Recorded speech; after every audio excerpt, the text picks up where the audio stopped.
नमस्कार, मैं अमित गोदियाल और आप देख रहे हैं उत्तराखंड हलचल। तो इस समय उत्तराखंड में जो पंचायत चुनाव चल रहे हैं उस पे हर दिन नया मोड़ आ रहा है। तो एक ऐसे ही कल एक बड़ा फैसला हाईकोर्ट का आया है, जहां हाईकोर्ट ने पंचायत चुनाव में एक बड़ा ऑर्डर दिया है। वो ऑर्डर भी आपको बताएंगे और समझाएंगे आखिर क्या ऐसा कारण रहे कि हाईकोर्ट को ये आदेश देना पड़ा और क्या वो आदेश है। तो उससे पहले मैं आपको बता दूं, जो व्यक्ति हाईकोर्ट गए हैं और इस पूरे मामले की जो देखरेख, जिन्होंने निगरानी की, वो शक्ति भरद्वाज जी हैं। शक्ति जी, सीधे सवाल ये है, क्योंकि कुछ लोगों तक तो ये मामला पहुंच गया है, जो पंचायत में सक्रिय होंगे, जो चुनाव लड़ रहे होंगे, उन तक हाईकोर्ट का ये फैसला भी गया होगा। पर असल में पूरा मामला जो कुछ लोग हैं अभी, क्योंकि लगातार मेरे पास भी अलग अलग पंचायत क्षेत्र से फोन आ रहे हैं और असमंजस की स्थिति बनी हुई है।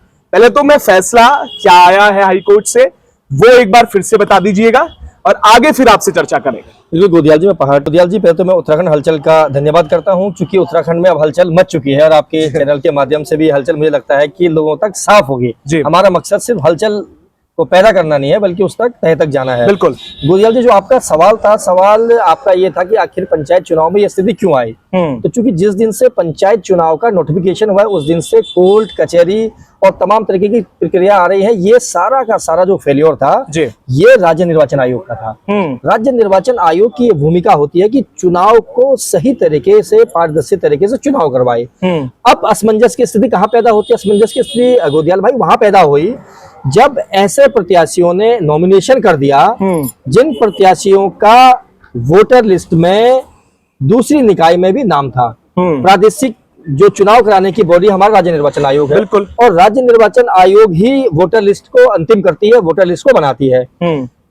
जो पंचायती राज अधिनियम है 2016 और जो संशोधित है 2019, उसकी धारा 9 की उपधारा 6 और 7 में एक जगह एक बार पंजीकरण का विषय आया है। बिल्कुल कि भाई अगर आपका रजिस्ट्रेशन किसी भी पंचायत में या किसी भी नगर क्षेत्र में है तो आप एक ही बार वोटिंग के अधिकारी होंगे या आपका एक ही बार रजिस्ट्रेशन होगा। अब यहाँ कमाल की बात क्या हुई कि हर एक जिला अधिकारी ने, रिटर्निंग अधिकारी ने इसकी व्याख्या को अलग अलग तरीके से किया, चूंकि चुनाव आयोग ने इस पर साफ टिप्पणी नहीं की।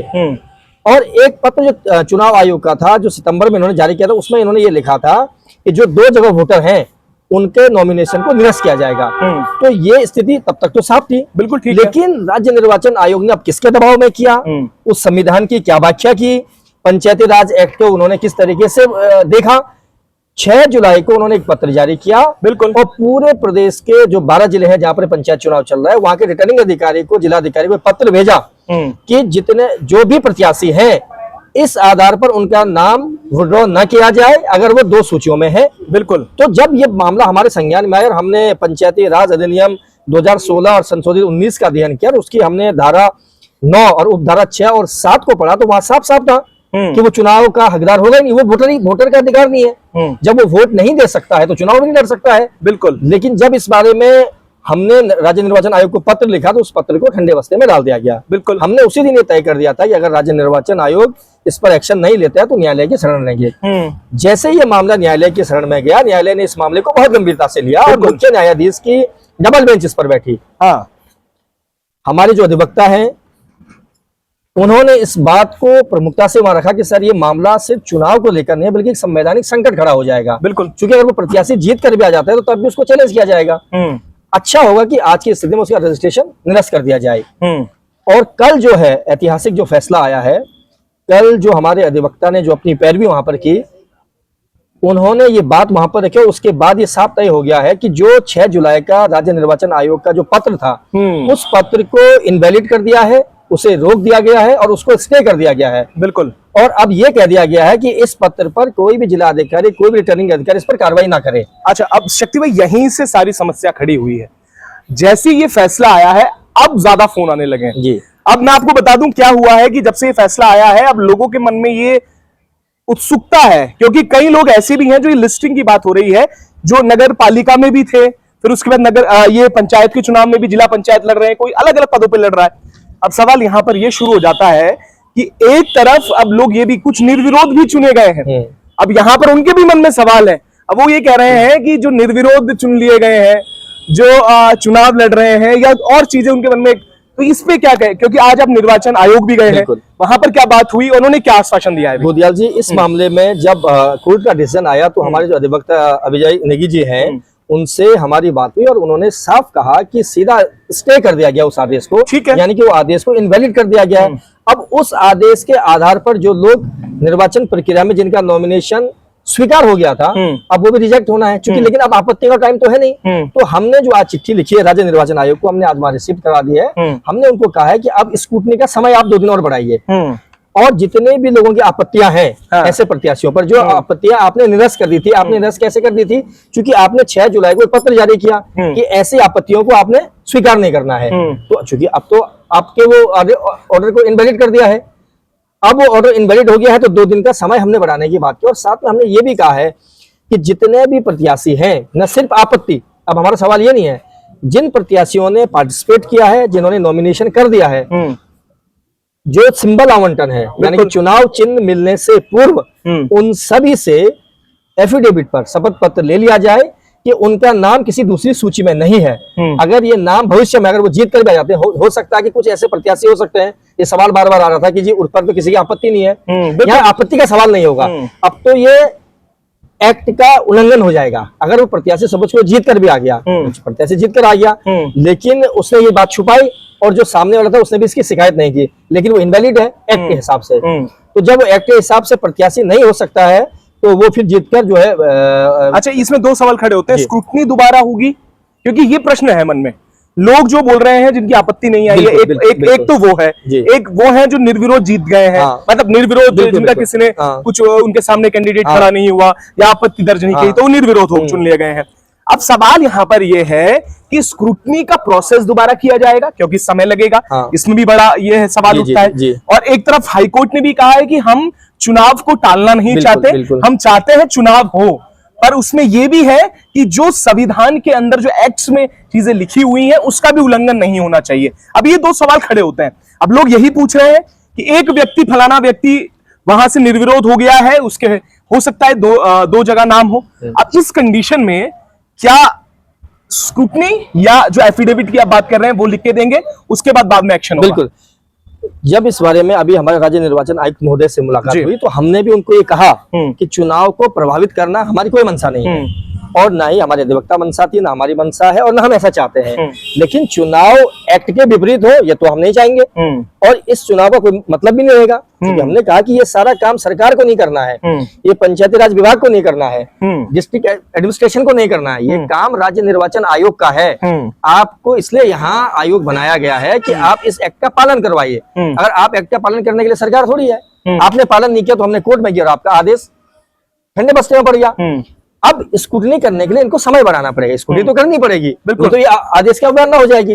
आपने कहा अगर 1% राज्य निर्वाचन आयोग इस पत्र पर कोई कार्रवाई नहीं करता है, ये सवाल हो सकता है, सवाल आ रहे हैं, तो हम ऐसे प्रत्याशियों को, सब लोगों को ये सूचित करते हैं कि इस मामले में हम सोमवार को पुनः हाईकोर्ट की शरण लेंगे और अवमानना का नोटिस जारी करेंगे राज्य निर्वाचन आयोग को, संबंधित जिलाधिकारी को, संबंधित रिटर्निंग अधिकारी को।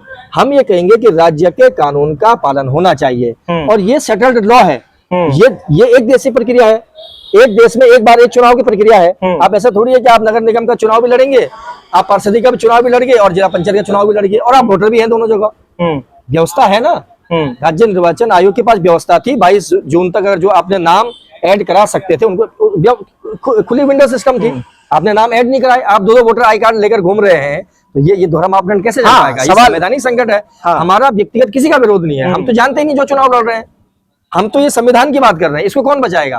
अगर हम नहीं बचाएंगे, हमने जो डिग्रियां ली है, हम जो स्टडी करी है, दीवार पे टांगने के लिए तो नहीं है, ये राज्य के हित के लिए है। तो राज्य में अगर ऐसी अराजकता होगी, और वो भी एक संवैधानिक संस्था है राज्य निर्वाचन आयोग, वो इस तरीके की हरकतें करता है, अगर सरकार ऐसा करती तो एक बार मान भी लिया जाता। सरकार की भूमिका को हम इसमें कहीं नहीं लेते हैं। बिल्कुल, राज्य निर्वाचन आयोग अपनी भूमिका में विफल है। अगर वो नहीं भी करता तो हम कंटेम में जाएंगे और हम अंतिम इसकी लड़ाई तक लड़ेंगे। अच्छा, एक आखिरी सवाल है, ये सीधे जो प्रभाव है ये पहाड़ों की जो क्षेत्र की पंचायत सीटें हैं वहां पर दिखता है, क्योंकि हमने ये देखा है शहरों में जो पंचायत के क्षेत्र हैं वहां पर तो कोई व्यक्ति ऐसा होता है, मोस्टली ये देखा जाता है कि कोई शहर का व्यक्ति गांव में लड़ने नहीं जाता, पर अगर हम गांव की बात करेंगे तो वहां पर पालिका भी एक से और पंचायत जुड़ी होती है, तो वहां पर क्या होता है कि प्रभाव होता है उस व्यक्ति का आसपास के उसमें, तो वहां पर ये सबसे ज्यादा देखा जा रहा है। तो उसमें ये भी देखा गया है कि कोई पालिका नगर पालिका चुनाव भी लड़ रहा है, उसके बाद फिर वो पंचायत में जिला पंचायत भी लड़ रहा है,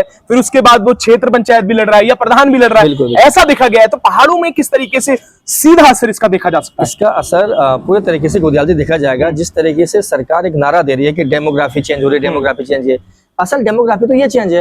आप एक पॉकेट वोट लेकर चल रहे हैं, जिसके पास बाहुबल है, जिसके पास धन है, वो सोच रहा है कि मैंने 5000 वोटर बना दिए हैं, ये मेरे लिए नगर निगम में भी वोट डालेंगे, नगर पालिका में वोट डालेंगे, और मेरा मन करेगा मैं जिला पंचायत में, क्षेत्र पंचायत में, ग्राम प्रधान भी बनवा दूंगा। लेकिन कहीं ना कहीं उस व्यक्ति के साथ अन्याय है जो वहां पर रह रहा है, और एक संवैधानिक व्यवस्था है। आपको इतनी चिंता है, आप नगर पालिका में चुनाव लड़िए, और अगर आपको लगता है कि अब मुझे अपने गांव का भी विकास करना है, तो आप 6 महीने पहले अपना वोटर रजिस्ट्रेशन वहां से कैंसिल करवाइए और वहां से चुनाव लड़े, इसमें तो कोई रोक ही नहीं है। लेकिन ये क्या है कि आप विकल्प के रूप में किसी चीज को चुनेंगे, मतलब आप संविधान का मजाक बनाएंगे, आप एक्ट का मजाक बनाएंगे, और फिर आप जनप्रतिनिधि है। तो ऐसे दूसरी जो टेक्निकल दिक्कत है, जो आप कह रहे थे कि ये सवाल हो सकता है कि हमने ये कहा कुछ लोग ऐसे हो सकते हैं इसमें कि जो एफिडेविट भी झूठा दे सकते हैं, जो हो सकता है कि स्क्रूटनी में उनकी कोई शिकायत ना आए, उसके बावजूद वो ब्लॉक प्रमुख भी बनेंगे। हाँ, आप जिला पंचायत अध्यक्ष के लिए चुनाव लड़ेंगे, बिल्कुल उस दिन भी यही प्रक्रिया होगी नॉमिनेशन की, बिल्कुल। तब ये पत्र अब खत्म हो गया, तो नॉमिनेशन कैसे करेंगे आप? अब ये कह सकते हैं कि 6 जुलाई के पत्र को आज खत्म किया, कल खत्म किया ना, हमने 5 जुलाई को नॉमिनेशन कर दिया था, लेकिन अब प्रमुख बनने आओगे, बिल्कुल। तो अब तो ये पत्र आपका इनवैलिड हो गया, जिसमें ये कहा था एक प्रदेश एक प्रादेशिक चुनाव में आप पार्टिसिपेट करेंगे, तो आपकी तो प्रमुखी भी गई, आपको जिला पंचायत अध्यक्ष का पद भी गया। तो बाद में जाने से अच्छा आज छोड़ दो और संविधान के हिसाब से चलो।